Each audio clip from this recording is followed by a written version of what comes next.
A esta hora de la tarde nos desplazamos, como es costumbre, en nuestro estudio para reencontrarnos con Estefanía Bustamante y hablar de esta información que involucra, por supuesto, como protagonista al Partido Comunes y saber cómo impacta al Frente Amplio y al gobierno en general. ¿Cómo has estado, Estefanía? Todo bien, José. Hay conversaciones pendientes, sin duda. Sin duda. De hecho, coincide en que mañana está una mesa de diálogo del Frente Amplio. Va a ser por Zoom esta vez, pero nos comentaban que no es una decisión que se haya tomado, por ejemplo, a raíz del comunicado que emite el Servicio Electoral, comunicado que se venía trabajando ya durante la semana por conversaciones que se estaban dando entre el Consejo Directivo del Servicio Electoral y la directiva de Comunes. Había una conversación que se estaba llevando adelante, se estaba buscando la fórmula para poder finalmente saldar una deuda que no es menor. Se habla de más de 142 millones de pesos de balances que fueron rechazados en 2020 y 2021, balances de esos años respectivos, que los rechazó finalmente el Servicio Electoral y por lo tanto entonces hay una deuda de más de 140 millones de pesos que no están rendidos y no han sido restituidos, y es por eso también que se envía este comunicado. Sin duda que no es fácil también, golpeó de cierta forma a los partidos de gobierno. De hecho, nosotros nos trasladamos hasta la sede del Partido Comunes, se habían ido hace pocos minutos también para precisamente definir cuáles iban a ser los lineamientos, los primeros mensajes que se iban a entregar. De hecho, primero se hizo un comunicado desde el partido. Hace poco Marco Velarda, quien vemos ahí en las imágenes, es quien finalmente entrega la declaración. Dicen que no están de acuerdo con la decisión del Servicio Electoral porque había una conversación en curso. Lo vamos a pasar a revisar ahí. Dice: no estamos de acuerdo con la decisión tomada por el Consejo Directivo del CERVEL. A la fecha, el partido ha respondido a las solicitudes y observaciones de la División de Fiscalización y Financiamiento de Partidos Políticos. En la actualidad estamos a la espera de una respuesta formal de parte del CERVEL para finalizar estos procesos de rendición. Ahora, ahí estaba entonces lo que decía el comunicado, pero también la declaración de Marco Velarde, que tiene que ver con que había una conversación en curso donde se estaba tratando de dar con una fórmula que tenía que ver, incluso dentro de las consideraciones, según lo que había trascendido, era que, por ejemplo, los otros partidos políticos del Frente Amplio pudiesen ayudar finalmente a consolidar y a subsanar esta deuda. Pero el tema era bien complejo, considerando que lo que habla el CERVEL es que hay infracciones graves y reiteradas. De hecho, en varias ocasiones, por hasta 24 millones de pesos en total, se sancionó al Partido Comunes por estas infracciones detectadas que se originan con esta investigación que hablábamos de fraude y que es donde se detectan finalmente estas inconsistencias en la campaña, por ejemplo, de Karina Oliva. Una crisis heredada, de hecho, decían desde Comunes, que se ha venido arrastrando en el tiempo. Estefanía, con la investigación que hay en curso y que involucra la ex candidatura de Karina Oliva, ¿ahí comienzan todos los, comillas, problemas del Partido Comunes o incluso hay faltas detectadas antes incluso de esa campaña? Bueno, lo que ocurre es que lo de la campaña Karina Oliva es... a la gobernación estamos hablando. Claro, la campaña a la gobernación. Diríamos que es básicamente la punta del iceberg, porque lo que se ve, por ejemplo, con las rendiciones de años anteriores es que estaban rechazadas también. De hecho, eso se pudo subsanar por parte de Comunes, pero todavía con la denuncia ya del Servicio Electoral puesta al Tricel, hay todavía rendiciones que están rechazadas, como por ejemplo balances que están rechazados del 2020, 2021 y 2022, que eso da cuenta entonces que también es algo que se venía arrastrando, se había detectado en otros balances también, y hay varias infracciones, como por ejemplo falta de rendición de cuentas, de los gastos, de los egresos, ingresos también, y se hablaba, por ejemplo, de falta de o incumplimiento de las instrucciones dadas por parte del Servicio Electoral. Se enumeraban y se detallaban cada una de las faltas que a juicio del servicio se estaban cometiendo por parte de Comunes, y es por eso que se pide la disolución. Ahora, recalcan desde el partido, eso sí, que esta es una decisión, esta es una solicitud. Hay que esperar qué es lo que diga el Tricel. Ahora, una conversación muy distinta va a ser la conversación política, que es finalmente lo que va a ocurrir con los partidos, considerando que ellos iban encaminados hacia un partido único. De hecho, en octubre de este año se hizo un espacio que era Diálogos Comunes, se reunió Revolución Democrática, Convergencia Social, Comunes, habían también, por ejemplo, estaba la ministra Javiera Toro, que es de Comunes, la representante en el gabinete del presidente Gabriel Boric, estaba también la ministra de la Mujer, Antonio Orellana, estaban los representantes del gobierno, habían militantes, incluso con un mensaje del presidente Gabriel Boric, estaban yéndose encaminados hacia allá y también considerando que tuvieron un buen resultado post-plebiscito. Había un buen momento para ir avanzando hacia allá, considerando también el fin de año, así que es bien complicado lo que está ocurriendo ahora. Tenemos reacciones que han surgido hace algunos minutos también por parte del presidente de Comunes y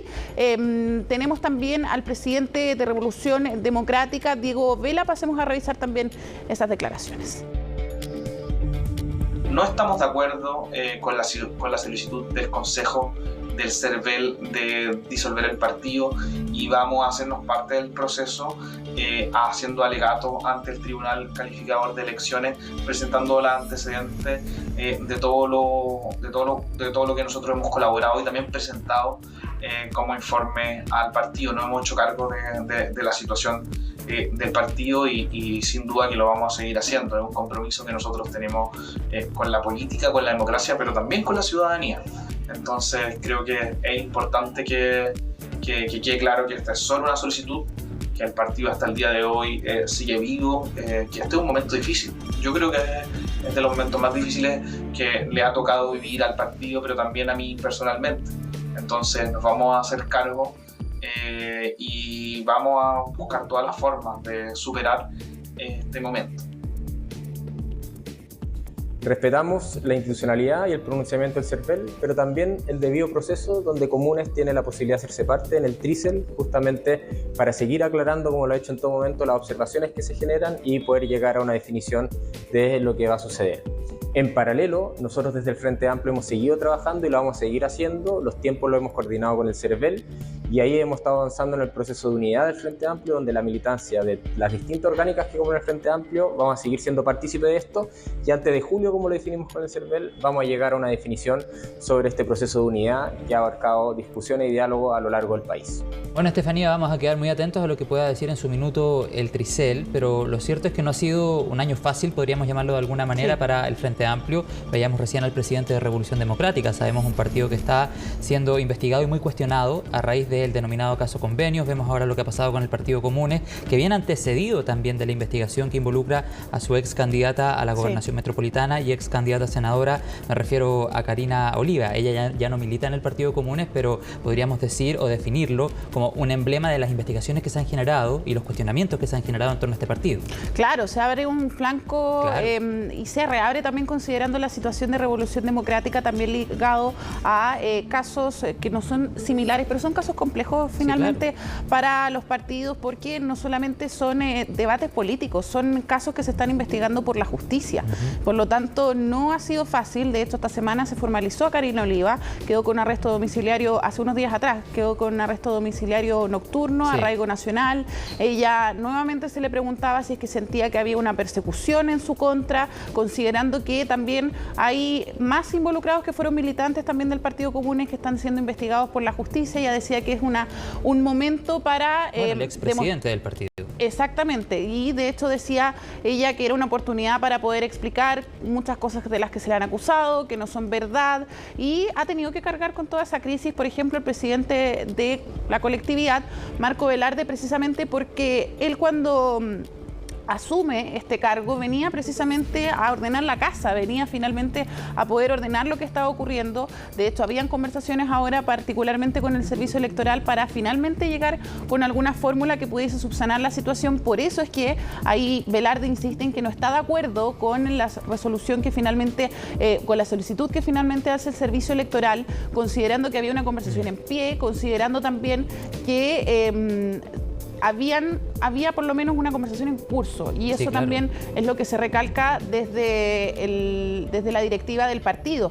Pero sin duda también está este debate político, un año que no ha sido fácil y que además estaban al parecer cerrando bien ahora a fin de año después de las elecciones, tenían por lo menos una cancha un poco más pareja para poder pensar ya en el próximo año y en las prioridades que se tenían. Y en este objetivo central que, como tú decías hace algún rato, pretende unificar a todos estos partidos del Frente Amplio en un solo conglomerado, en un solo partido político. Bueno, y en el caso de Revolución Democrática, con militantes investigados, con 2 ex militantes en prisión preventiva, también eso se supo y se llegó a esa decisión hace un poco más de 2 semanas, ¿no? Sí, una colectividad también, son colectividades cercanas al presidente Gabriel Boric, claro. Pensando en las coaliciones, son las más cercanas junto con Convergencia Social.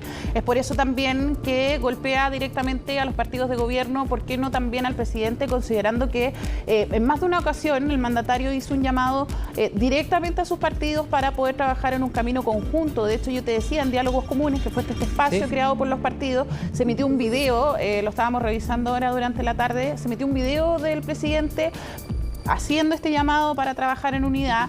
También días antes nuevamente había hablado de esta idea del partido único, era algo que se estaba consolidando, de hecho lo habían lanzado también, se estaba avanzando y tenían plazo hasta julio del 2024. Ahora, también se están barajando cuáles van a ser las alternativas, considerando qué es lo que puede pasar, por ejemplo, con los militantes que queden a la deriva, militantes de un partido que se va a disolver. Eso, obviamente, dependiendo de la decisión que pueda tomar el Tricel, también es algo que se va a tener que conversar, y lo decía ahí Marco Velarde, no es fácil finalmente el momento que se está viviendo, no solamente para la colectividad, sino que él también lo decía para su persona, considerando que tuvo que tomar el mando de un partido que ahora también ha estado marcado por lo que ha ocurrido con estas investigaciones, una investigación que también lleva adelante la Fiscalía y que ahora también entonces el Servicio Electoral se lo delega al Tricel para que pueda investigar finalmente qué es lo que ocurre y la decisión que va a tomar respecto a la disolución del partido. Ahora, también hablábamos de cómo esto impacta, José, al gobierno. Hoy día estábamos en el Palacio de la Moneda.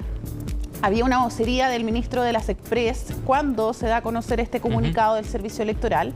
Así que ahí aprovechamos de preguntarle al ministro Álvaro Elizalde, ¿te parece si vamos a escuchar también esas declaraciones del ministro en el Palacio de Gobierno? El CERVEL es un órgano autónomo, por tanto ha tomado una decisión de esta naturaleza. Desconozco el mérito específico de la decisión, pero eso no obsta que en lo que respecta al oficialismo nosotros tenemos que seguir trabajando por la unidad amplia de todos los actores que forman parte de la base de ostentación del gobierno, independientemente del estatuto jurídico sobre el cual se organiza. ¿Van a intentar conversar con comunes? ¿Los van a citar a la Moneda? ¿Van a conversar con el presidente del partido? Esto es un tema que se resuelve en el ámbito de los partidos y por tanto no en el ámbito del gobierno. Ahí la postura del ministro Sexpress, Álvaro Elizalde. Este es un ámbito que se resuelve, o este es un tema que se resuelve en el ámbito de los partidos, dice al finalizar esa declaración. Sí, por eso también, bueno, va a coincidir con esta mesa de Frente Amplio que se va a realizar mañana, que va a ser por Zoom. Así que si hoy día ha sido complejo, José, conocer algún tipo de reacción más allá del video que se ha mandado, por ejemplo, con el presidente de Revolución Democrática, el presidente de Comunes, también hay que ver qué es lo que ocurre mañana. Sin duda esto se va a tratar de manejar con hermetismo, considerando que no es una conversación fácil, hay que ponerse en todos los escenarios, es una gestión de crisis sin duda. Sin duda es una gestión de crisis que se tiene que realizar allí. ¿Ha habido reacciones de parlamentarios, por ejemplo, de Socialismo Democrático a raíz de esta solicitud del CERVEL? Porque escuchábamos, claro, al ministro Álvaro Elizalde, por supuesto, con una postura mucho más institucional. Él es de Socialismo Democrático, pero me refiero a parlamentarios porque ha habido, y eso no es ningún misterio, durante todo este año, durante el año anterior, críticas muchas veces que vienen desde ese mundo, podríamos decir, más tradicional de la política hacia el Frente Amplio. Sí, lo cierto también es que ha sido bien hermético todo en general. Hubo declaraciones, por ejemplo, del diputado Jaime Naranjo, y él también mencionaba que era información que tenía que manejar el CERVEL como institución independiente, que era una información que también correspondía a los partidos del Frente Amplio y que se tenía que conversar en su momento. Por lo tanto, todo eso también, de cierta forma, permite leer entre líneas que se está manejando con hermetismo, pensando también en el escenario que se estaba formando post-elecciones, que era un escenario mucho más amigable también entre las coaliciones, pensando también en cómo se va a retomar el debate legislativo ya en marzo, prioridades también que ya estaban fijadas. Hubo, por ejemplo, distintas reuniones para fijar modificarlas. Entonces, había un escenario bueno que hay que ver cómo se puede complicar con esto. Bueno, vamos a quedar atentos y también si impacta o no estas intenciones de unificar a los partidos del Frente Amplio en solo un partido. Recordemos el llamado, la arenga que hace en su minuto el presidente de la República. Todo esto en un contexto en el que se ha hablado bastante de la atomización o la polarización con tantos partidos que existen hoy día, por ejemplo, en el Congreso Nacional. Quedamos atentos a lo que vaya sucediendo y, por supuesto, a lo que diga el Tribunal Calificador de Elecciones. Muchas gracias, Estefanía. Que tengas una buena tarde. Igual.